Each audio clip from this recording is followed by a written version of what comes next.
Bhadram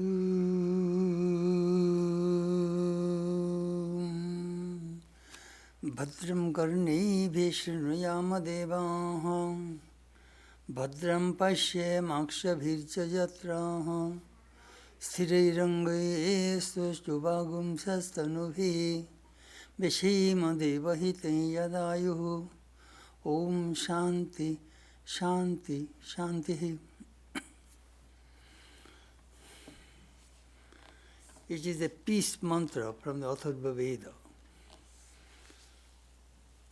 May we hear with our ears what is auspicious. May we see with our eyes what is good. May we be strong in limbs and body, O Lord. Offer our service to you and love to humanity. Om Shanti, Shanti, Shanti. Peace, peace, peace be unto all.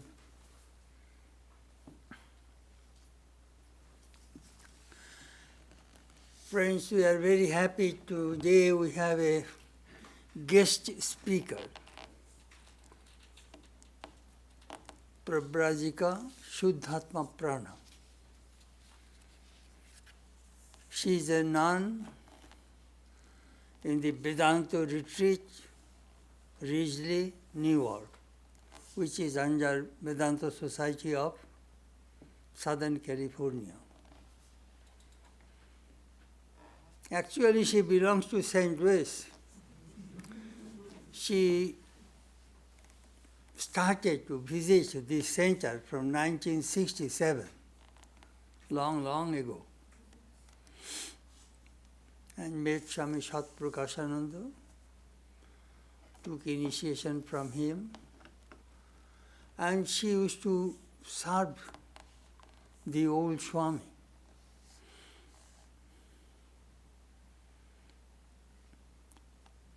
Swami passed away in 1979. I came here in 1978.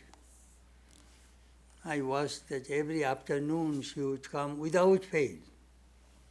Every day, 7 days a week. She would come, wash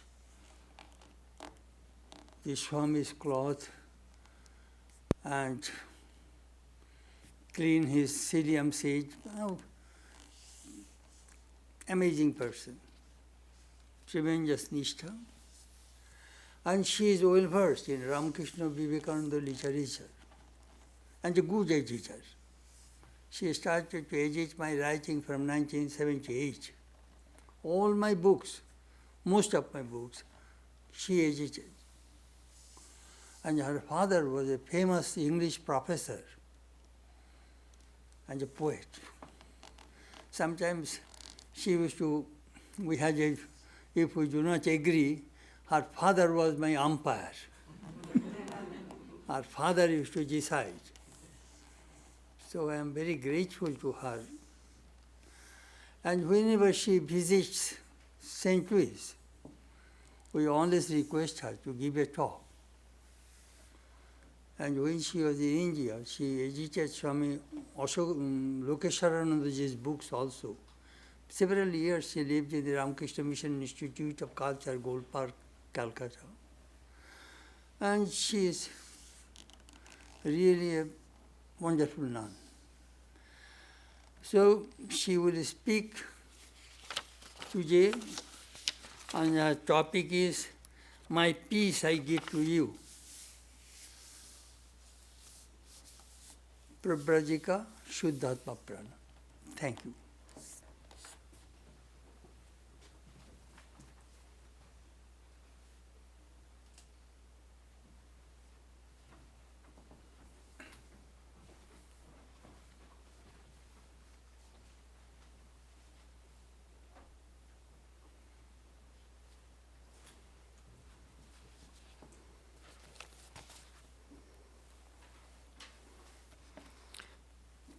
As most of you are aware, next month is the Christmas celebration, probably the biggest holidays in the U.S.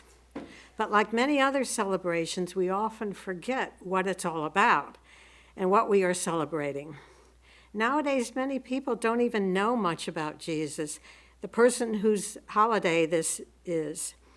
And many more don't even know his teachings and why he's so important. Here we'll first go into some background about his life and times, and then we'll look at his final teachings to his disciples, along with some comparisons with Vedanta. Jesus was born and brought up in Israel, and he spent the most important part of his life, that is the last 2 years of his life, teaching mostly in the area of Galilee in Israel. Israel was and still is the Jewish homeland, the promised land. That is, it had been promised to the Jews by God himself when he led them out of slavery in Egypt. This was long before Jesus' time. But at the time of Jesus, Israel was under the subjugation and oppression of the Romans, as almost all of the lands around it were. This was, in fact, probably the heyday of the Roman Empire. The Jewish people could still worship in their temple and synagogues, and they could practice their religion, but they were governed by the Romans and had to pay heavy taxes to them and suffer other indignities. To give a well-known example, and this is in connection with the life of Christ, shortly before Christ was born, his parents had to temporarily move to Bethlehem because the Romans had decided to do a census. And according to the Romans, this required that all adult males had to pick up and move with their family temporarily to the home of their ancestors. Only then could the census begin, because they couldn't have people moving around while the census was going on.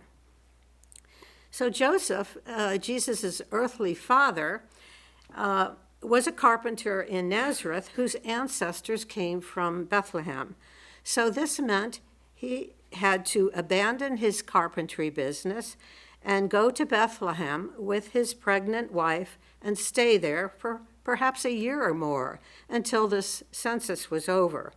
And as we know, by the time they reached Bethlehem, this little town was so overwhelmed with people that the only place they could find to stay in was the stables with the animals.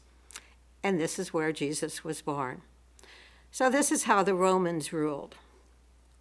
Very little is known about Jesus' early life. He was said to be about 30 years old when he began his ministry. And for 2 years, he went from place to place, gathering disciples and preaching a new message. But not all the Jewish priests and rabbis were happy with this message. In fact, when Jesus went to his hometown of Nazareth to preach, some of the rabbis were so infuriated by what he said that they tried to kill him. What was his new message? Blessed are the poor in spirit, for theirs is the kingdom of heaven.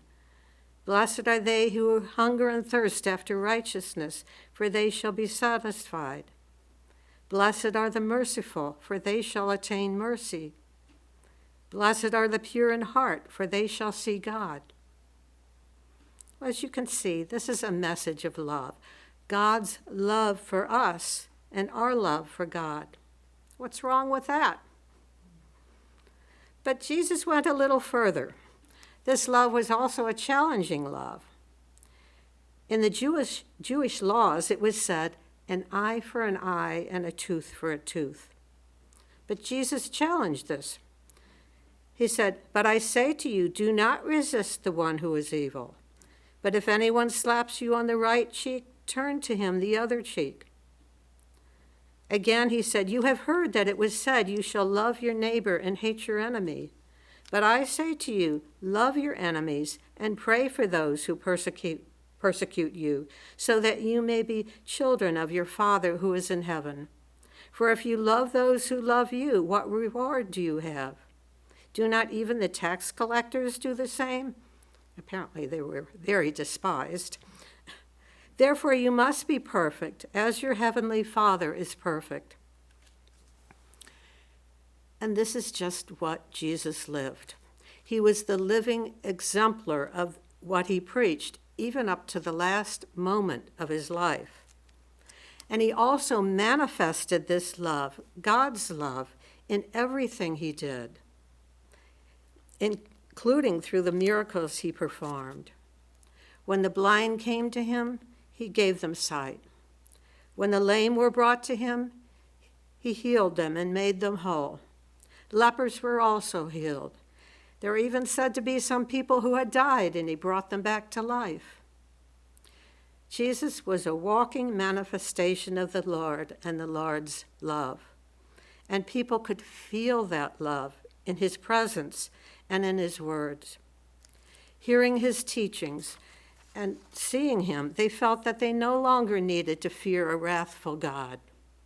They felt God's love not only through Jesus' words and actions, but also through his presence. Now, it's not that love did not exist in the Jewish religion. Judaism is, in fact, a very beautiful religion. But at this time, it had basically lost its soul, as often happens with all religions. The Jewish religion had, in Jesus' day, become bogged down by laws, rituals, and ceremonies, and it also had some corrupt and greedy leaders. In fact, the same thing has happened in Christianity and all other religions at various times. But hearing Jesus' message of God's love for human beings and seeing Jesus manifest this divine love through his own life, ordinary people flocked to him, along with a few devout rabbis. But the hostile attitude of other priests and rabbis created a dangerous situation. Then there was another issue. In the Jewish scriptures, the early prophets had mentioned the coming of a Messiah. Jesus admitted several times that he was that promised Messiah. And of course, this in particular infuriated the rabbis. But at some point, the rumor spread that Jesus was going to start a rebellion against the Romans and overthrow the Romans and become the king of the Jewish people. This he never said. It was just wishful thinking on the part of the oppressed people. In fact, he told the people, "My kingdom is not of this world." But still, the rumor took off. After 2 years of preaching, Jesus understood that it was time for him to take his message to Jerusalem, even though he knew through his divine insight that he would be killed. Now, Jerusalem was and still is the heart and soul of Israel and of the Jewish faith. But in Jesus' time, it was also the headquarters of the Roman government in Israel. Jerusalem was where the temple was, and this is temple with a capital T. Other towns and villages had synagogues, but there was and still is only one Jewish temple. The original temple had been built by King David's son Solomon and is said to have been completed in 957 BC. It stood on Mount Moriah in Jerusalem, where it was said an angel had appeared to King David. However, this temple was destroyed in 586 BC by Nebuchadnezzar, king of Babylon, who had invaded the country. But about 70 years later, after the Jewish people regained their land from the Babylonians, the second temple was built in 516 BC on top of the ruins of the first temple. Then in 18 AD, during Jesus' lifetime, King Herod renovated and enlarged this second temple. So when Jesus was worshiping in the temple as an adult, this was the renovated second temple. But in 66 AD, about 34 years after Jesus' death, the Israelites had had enough of the Roman rule and they rebelled. Unfortunately, not only was their rebellion crushed, but 4 years later, in 70 AD, the Romans also destroyed their temple. Though the Romans did not actually drive the Jews out, the Jews were never able to rebuild their temple, and they gradually spread throughout the world. There is, however, one portion, actually a huge portion, of the western wall that surrounded the Second Temple that still exists. Though a Muslim mosque was built and still stands over the actual site where the Second Temple had stood, the Jewish people are still able to go to that wall, what is called the Western Wall, or sometimes it's called the Wailing Wall. Like many Jews at that time, Jesus decided to go to Jerusalem at the time of the celebration of the Passover festival.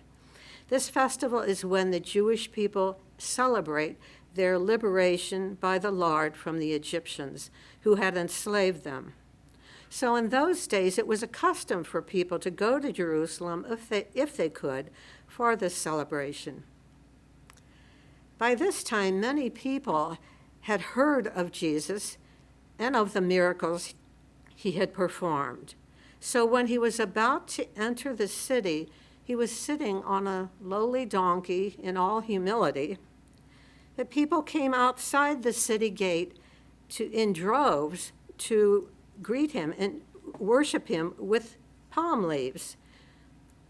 The day was a Sunday and is now known as Palm Sunday. It is the Sunday before Easter. Why palm leaves? Well, this was a dry desert country, so there are not many flowers, but what they did have in abundance were palm trees and palm leaves. So they welcomed Jesus by laying the palm leaves down on the road as he passed by. And they chanted, "Blessed is he who comes in the name of the Lord." Then some of the people who had heard the rumors about Jesus being the King of the Jews started calling him the King of Israel. Now, right after Jesus had entered the city, he went to worship and teach at the temple. But after entering the temple, he was infuriated by what he saw. There were people selling things for offering, and also there were quite a few money changers because people came from all distant lands to worship. There's nothing wrong with that. But what was happening here? The people were being cheated and robbed by these shopkeepers and money changers. In anger, Jesus overturned their tables and chairs and drove them out of the temple, saying, "You have made this house of prayer into a den of thieves." The scribes and rabbis were shocked and tried to challenge him, but they could not refute what he said. Then after seeing Jesus teaching, they became so jealous that they started plotting to kill him. For the next few days, Jesus was teaching and healing people while the scribes and others were trying to test him and make him say something blasphemous, like he was the King of the Jews. But they could not catch him. But finally, they tempted one of Jesus' own disciples, Judas, to betray him, to say that Jesus claimed that he was the King of the Jews. And the time for Jesus' arrest was fixed for Thursday evening, right after their Passover supper, when Jesus would go to the Garden of Gethsemane to pray. Throughout that week, Jesus had been warning his disciples that the time had come when he would leave them, but they could not understand. Now, this Passover supper is a special meal in the Jewish tradition. The celebration is, as we said, is to remind people of how God had saved them from slavery in Egypt. But on this particular Passover evening, Jesus inaugurated another kind of celebration, a ritual to remind his followers of his sacrifice for them and of how he had saved them. The original Passover celebration is a reenactment of the story of one act of salvation. But Jesus added another layer to this celebration by inaugurating a reenactment of his own story of salvation. Now, as they were just visitors to Jerusalem, the disciples had to search for a place to have this Passover meal. But Jesus knew with his divine insight where they could find a room, and he told them. Now, after purchasing the food, they all gathered there. It was the custom for a slave or a servant to wash the feet of the host's guests when they came to the host's house. But as there were no servants here in this borrowed room, Jesus washed the feet of the disciples himself, in spite of their objection. Jesus knew the persecution they would face after his death, and this was his way of impressing on their minds that his love would always be with them. It was the custom for the host to break the bread, a special unleavened bread for Passover. So Jesus took the bread, and after blessing it and breaking it, he gave the pieces to his disciples with the words, "Take, eat, this is my body." Then he took the cup of wine, and after blessing it, he gave it to them, saying, "Drink of it, all of you, for this is my blood of the covenant, which is poured out for many for the forgiveness of sins." In the Apostle John's account of Jesus' Last Supper, Jesus then gives his last teachings to them. Some of his most beautiful teachings are given here. Again and again, Jesus tells his confused disciples that he would be leaving them, yet he also tries in various ways to comfort them and let them know that the Lord would be with them and actually is within them, and that the Lord would give them strength and grace.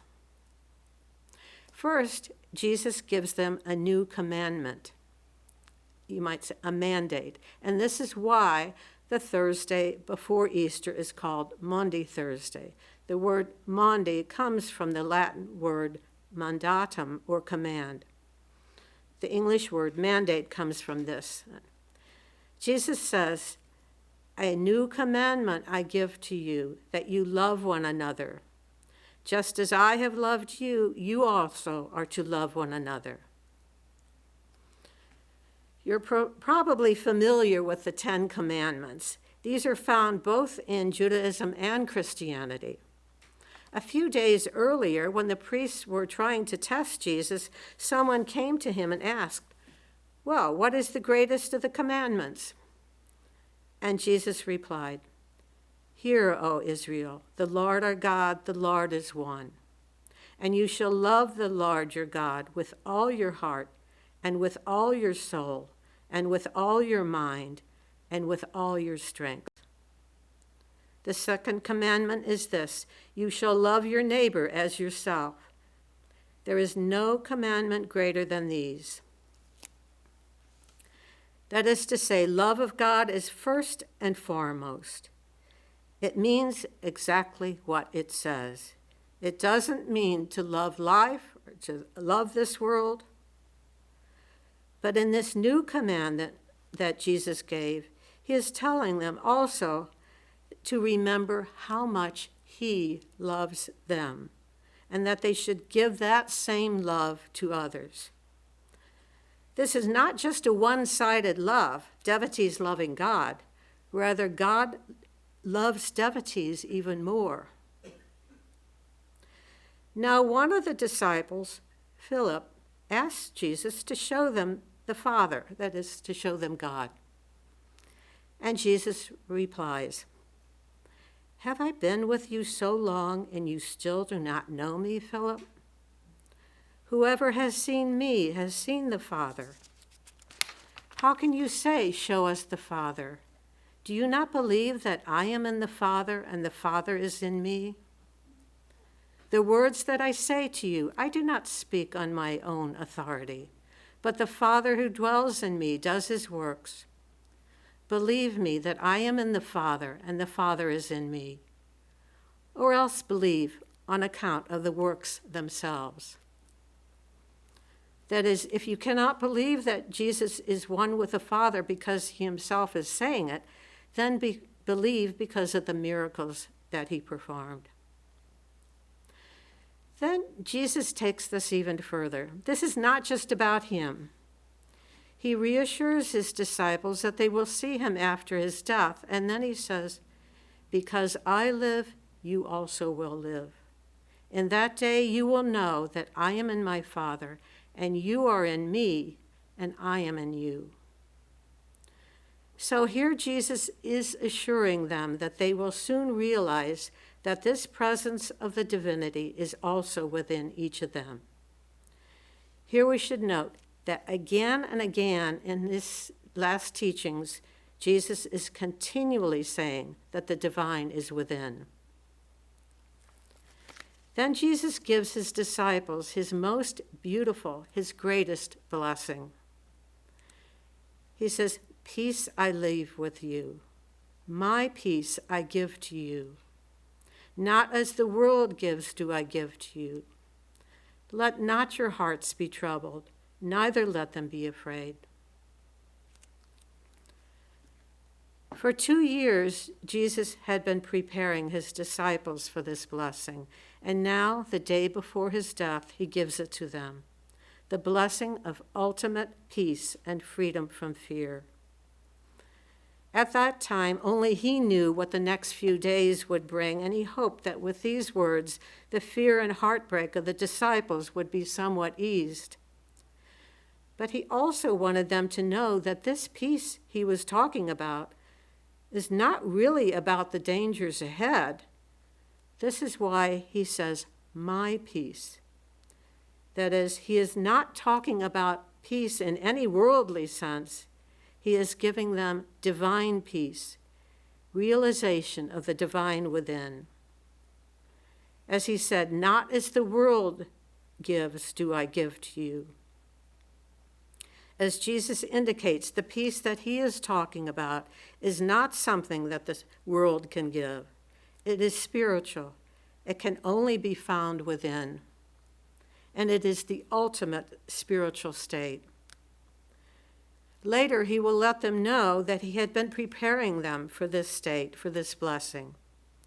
So this is a special blessing, a blessing for those whom he has made his own, who will risk their lives to spread his message. My peace, as Jesus says. This is not any ordinary peace, yet it is the peace that we all crave for in everything we do. We seek this peace every moment of our life, yet we always look in the wrong direction. Like the musk deer running all over to find the source of the musk smell that is within its own body, we continually search for peace out there in the world, somewhere, little realizing that it is right within us. But there are few who recognize that the search for peace is an inner journey and that religion can set us on the path to finding it. This is, in fact, why the various religions exist. The same message is also reiterated again and again in the Hindu scriptures. For instance, we find in the Chandogya Upanishad, Nalpe Sukhamasti, Bhumayava Sukham. There is no happiness in the finite. Happiness is only in the infinite. Bhuma, infinite. Bhuma literally means the biggest. Alpa means the small. Then in the Svetashvatara Upanishad, we find, when people will be able to roll up the sky like leather, then there will be an end of sorrow without knowing the effulgent one. It is to say, it will never happen. You will never be able to roll up the sky like leather. That effulgent one is Bhuma. It is also known as Brahman. It is that infinite and eternal absolute. So the end of sorrow will only come through knowing that infinite one. Okay, but why can't we get peace and happiness here, just as things are? It's just not possible. Nalpe sukhamasti. There is no happiness in the finite. Swami Lokeshwarananda explained in his commentary, why should we bother about God or Brahman or something that is said to be infinite? Because we want to be happy. Perhaps you are very fond of sweets and enjoy eating them, but when you have finished eating them, your joy is gone. Moreover, if you eat too many, you will become sick and will be miserable. Only in the infinite is there real joy, real happiness, real peace, peace that is constant, always there, and never disturbed. Shankara says, anything that is finite causes trishna, thirst. That is, it increases your desire for more. Whatever you get, you desire still more. Suppose you possess the whole world. Even then you would not be happy. Therefore, that which is finite is dukkha bijam, the seed of unhappiness. As long as you are confined to the limited world of sense experience, you can never be happy. You have to go beyond sense experience. When you attain the state of bhuma, you feel you have got everything you ever wanted. So of all the Hindu scriptures of India that deal with the goal of human life, the Upanishads are, without doubt, paramount. This is because their sole emphasis is on attaining this supreme state of peace and blessedness. The Upanishads call this state Brahman. Though the various schools of Hinduism have different interpretations about Brahman, all schools agree that Brahman is the infinite and ultimate reality that underlies this phenomenal universe. And all the Upanishads agree that this state can be attained. After all, this state is our very birthright. It is not something outside of us, something to be grasped by the hands or seen with the eyes. As Jesus said, this is not something that the world can give. It is within us as our very own self. It is not separate from us or from this universe. Now, Jesus continues. In a particularly moving instruction, he says, abide in me and I in you. As the branch cannot bear fruit by itself unless it abides in the vine, neither can you unless you abide in me. I am the vine, you are the branches. Whoever abides in me and I in him, he it is that bears much fruit, for apart from me you can do nothing. Abide in me and I in you. What does this mean? All day, every day, our egoistic minds always try to put our little selves in the center. If not the center of the world, then the center of our little lives. In practically every thought we think and everything we do, we make that thought or act about us.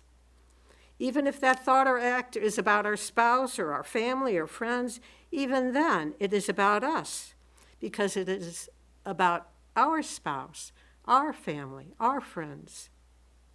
So what is Jesus saying here? Forget yourself, lose yourself, put your mind on me, dwell in me. Jesus is saying, put your whole being in me. Life is not about you. Life is about love. And what is that love, according to Jesus? It is God. Love is the flow of God. And we have to make ourselves one with that flow of God, that flow of love. And when we are one with that flow of God, the infinite, then we will truly love our spouse, our family, the whole world. Then we will truly get peace and joy. As Jesus said earlier, the first commandment was the most important. You shall love the Lord your God with your whole heart, with your whole soul, with your whole mind, and with all your strength. Then the second commandment naturally follows. You shall love your neighbor as yourself. So what does Jesus mean by the word me?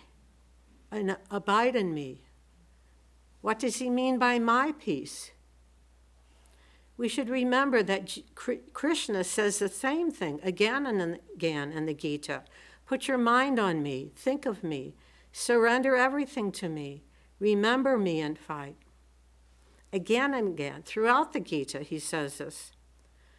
So just as Krishna knew that he was divine, that he was totally identified with the divine, Jesus also knew he was divine and was totally identified with the divine. Here we should remember that earlier Jesus had told his disciples, believe me that I am in the Father and the Father is in me. And now we find from the words of the disciples that they have understood. They now say, we believe that you came from God. In other words, we know that you are divine and this divinity is not of this world. The disciples' minds had been purified and they had obviously had some revelation as to who this me is that Jesus refers to. Jesus had even told them, already you are pure because of the word that I have spoken to you. So he felt that their minds had now been sufficiently purified and they were now ready for his blessing and final message. So the disciples understood what Jesus meant by me. When they said, we believe that you came from God, they understood what God was. But what does all this mean to us? When Krishna or Jesus says, think of me, do we understand what that me is? Without our own experience of God or Brahman, how can we understand what it is? Whatever others may say, without some experience, these words still remain just a concept to us without any life or meaning, and this cannot bring us peace. Well, now we could object. Didn't Jesus just freely bestow this gift on his disciples? To us, it seems like it. But we should remember that Jesus spoke these words the day before he died. But he had gathered his disciples together 2 years earlier, and they had been following him ever since. Jesus had said to them, follow me, and they followed. Each one of them felt an intense divine attraction, an attraction not of this world. And they were forced by this attraction to leave their homes and families and everything else to follow Jesus. So the disciples could know what Jesus meant because, as he says, they had been purified. They have had 2 intense years with him, following him, learning not only from his words, but also from his life. But this does not mean that the disciples had not been tested. During these 2 years, they lived with Jesus just as he lived. St. Matthew recorded that once a scribe came to Jesus and said, "Teacher, I will follow you wherever you go." Jesus replied, "Foxes have holes and birds of the air have nests, but the Son of Man," meaning himself, "has nowhere to lay his head." Well, it seems that this was too much austerity for the scribe, as Matthew's account never mentions him again. Yet the other disciples whom Jesus called did follow him, and they lived with him till the end. The Sermon on the Mount also is full of Jesus' entreaties to people to surrender to the Lord and depend on him alone. Like the teachings of the Upanishad, Jesus was telling them, this world is impermanent. It is not the goal of life. Be detached from all things relating to it and seek God, the ultimate reality. God will take care of the rest. Again, as we know, Jesus also taught his disciples to pray. We don't know what the term prayer meant in Jesus' time. In Carmelite monasticism, prayer is actually intense concentration, or what we would call meditation. It means to intensely feel that you are in the very presence of the Lord himself. And as we know, it was recorded that Jesus went into an ecstatic state when he was praying on Mount Tabor. So we might assume that this is what he meant by prayer. But besides prayer and surrender, it is not known what other spiritual practices Jesus taught his disciples. We, however, have access to many devotional and non-dualist spiritual practices that can intensify our spiritual life. For those who prefer a devotional approach, who prefer the idea of a personal God with qualities, the Upanishads suggest various spiritual disciplines called upasanas. The Upanishads are not always non-dualistic. We might get that assumption, but they are not. They also recognize a devotional path, even Shankara. Even Shankara, in his commentary on the Brihadaranyaka Upanishad, defines upasana in this way. Upasana is mentally approaching the form of a deity or the like as it is presented by the eulogistic portions of the Vedas relating to the objects of meditation. Then concentrating on that form while excluding conventional notions till one is completely identified with that form, just as one is completely identified with one's body, conventionally regarded as one's own self. Now, this type of meditation is, in fact, what most seekers of the personal God try to do. They are given by their teacher a form of a deity or a symbol, such as Om, to meditate on, as also a mantra that relates to that form or symbol, and they are asked to repeat that mantra and meditate on that form as being within themselves. One essential qualification here is faith in the spiritual teaching and faith in the scriptures. It was this faith that the disciples of Jesus proclaimed the night before his death. But for seekers of the impersonal absolute Brahman, there's another type of meditation called nididhyasana. What is nididhyasana? According to Shuddhatmaprana, nididhyasana is not ordinary meditation, but a meditation of a higher order in which there is no sense of exertion of the will, no conscious employment of the thinking process. It is a constant presence of a conviction of the form, I am Brahman. And yet it falls just short of direct realization of the self. So we find in Vedanta that all spiritual practices are meant to take the aspirant to the realization of the divinity within us, whether it is meditation on a personal God or on the impersonal Brahman. Regarding this, some aspirants might prefer to establish a relationship with the divine. But Vedanta answers that a relationship is possible only between things of the same category. There must be divinity within oneself to even contemplate having a relationship with the divine. Even to meditate or visualize the deity as being within oneself, within one's heart, implies that the deity is already within the heart. And here we find this beautifully illustrated in Jesus' teaching to his disciples. Abide in me, and I in you. I am the vine, you are the branches. Is the branch of a different category than the vine? No, they're the same substance. Now, Jesus already abides in the disciples. This is what he is saying. Yet the disciples must be conscious of it by realizing their oneness with him. Then only will Jesus' blessing work.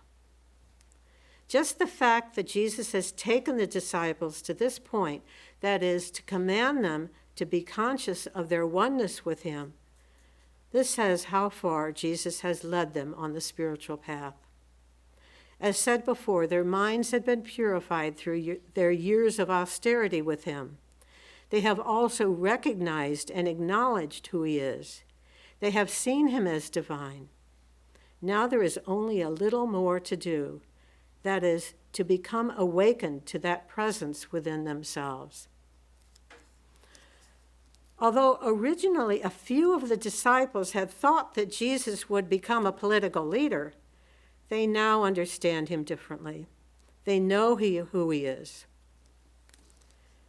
Now we know, they say, that you know all things and do not need anyone to question you. This is why we believe that you came from God. This was a critical moment for the disciples with its affirmation of Jesus' divinity. It was critical for their faith in him and in his teachings. But most of all, without this faith in Jesus' divinity, his blessing would not work. Nor would they be able to carry on the work he wants them to do in the troubled times ahead. Never mind that they could not at the time fully comprehend Jesus' blessing. Even blessings take time to be absorbed and assimilated. After all, as we know, later that very night, out of fear for his life, Peter denied 3 times that he was a follower of Jesus. Yet the blessing of his master was infallible. Peter eventually became the rock on which the church of Jesus was built, as Jesus had earlier predicted. Here we should note that before meeting Jesus, Peter's name was Simon. Jesus gave him the name Peter, which the word Peter either means or sounds like in Greek the word rock. And when giving him the name, Jesus said, "On this rock, on this Peter, I will build my church." And in a literal sense, it's interesting, the first basilica of Christianity, St. Peter's Basilica in Rome, is said to be built above the tomb of St. Peter's body, the rock. Now, Jesus adds something else. He says, "As the Father has loved me, so have I loved you. Abide in my love. This is my commandment, that you love one another as I have loved you." In essence, Jesus is saying, I am that divine being, that divine love. Now see me, the Lord, within you, and see yourself as divine, and abide in that love.